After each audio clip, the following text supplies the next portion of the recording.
Halo semuanya, perkenalkan aku Marsha. Di sini aku akan menjelaskan apa itu administrasi kepegawaian. Sebelum lanjut, mari menyimak apa saja yang akan dibahas.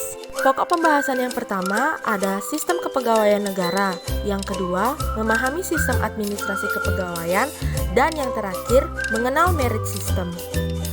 Sistem kepegawaian negara dibagi menjadi tiga. Yang pertama, integrated system.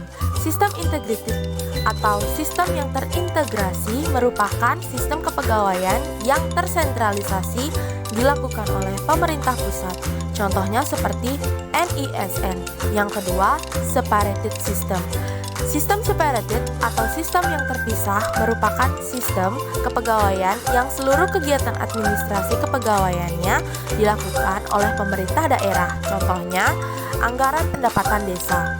Yang terakhir, unified system. Unified system atau sistem kesatuan merupakan suatu sistem kepegawaian ketika manajemen kepegawaian dilakukan oleh suatu lembaga di tingkat nasional yang khusus dibentuk untuk keperluan itu. Contohnya seperti KPU dibentuk khusus untuk pemilihan umum. Selanjutnya, memahami sistem administrasi kepegawaian dibagi menjadi 5. Yang pertama, spoiler system. Dalam sistem ini, pengangkatan pegawai sesuai keanggotaan partai. Jabatan-jabatan penting diberikan kepada rekan partai dengan tujuan mendapatkan kerjasama yang baik untuk meningkatkan prestasi. Contoh, seperti gubernur mengangkat sekretaris karena satu partai. Yang kedua, nepotism system. Pengangkatan pegawai dalam sistem ini didasarkan atas hubungan kerabat, keluarga, atau saudara. Contohnya, seorang direktur ingin mencari seorang sekretaris, kebetulan ada 2 pelamar, yang satu dari keluarga dan yang satunya lagi dari luar. Yang ketiga ada patronage system. Dalam sistem ini, pengangkatan pegawai didasarkan atas keinginan untuk membantu orang tersebut. Contohnya seperti seseorang yang diangkat menjadi sekretaris karena memiliki gaji yang di bawah UMR. Yang keempat ada merit system. Pengangkatan pegawai dalam sistem ini didasarkan atas kemampuan atau kecakapan personal orang yang mengisi. Contohnya, suatu instansi sedang mengadakan pemilihan pegawai. Yang terakhir ada career system. Sistem ini merupakan hasil evaluasi dari sistem pengangkatan pegawai sebelumnya.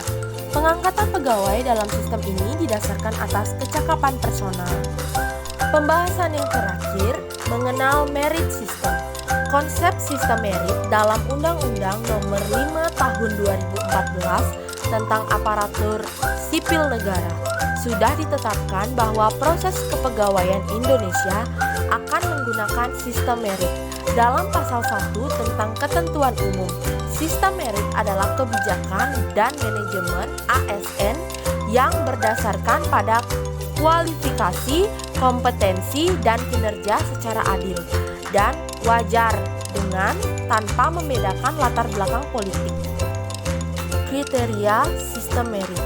Sistem merit baru dapat dilaksanakan ketika telah memenuhi beberapa kriteria berikut ini. Yang pertama, seluruh jabatan sudah memiliki standar kompetensi jabatan. Yang kedua, perencanaan kebutuhan pegawai sesuai dengan beban kerja. Yang ketiga, pelaksanaan seleksi dan promosi dilakukan secara terbuka. Yang keempat, memiliki manajemen karir antara lain perencanaan, pengembangan, pola karir, dan kelompok perencana. Yang terakhir, sistem merit sebagai awal reformasi birokrasi, manajemen dan tata kelola pemerintahan yang baik, good governance disokong oleh sistem birokrasi yang baik pula bagi pemerintah Indonesia. Sistem merit adalah sistem pemerintahan terbaik untuk mendukung reformasi birokrasi. Tata kelola kepegawaian Indonesia awalnya menekankan pada hak dan kewajiban individu pegawai.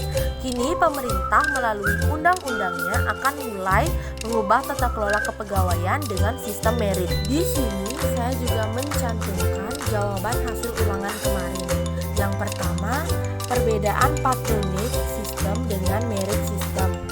Selanjutnya, soal yang kedua ada perbedaan separated system dengan unified system. Yang ketiga, sebutkan 4 pejabat negara. Soal yang keempat yaitu pengertian spoilage system. Dan soal terakhir yaitu yaitu pengertian nepotism system. Sekian dari saya, terima kasih sudah menonton video ini.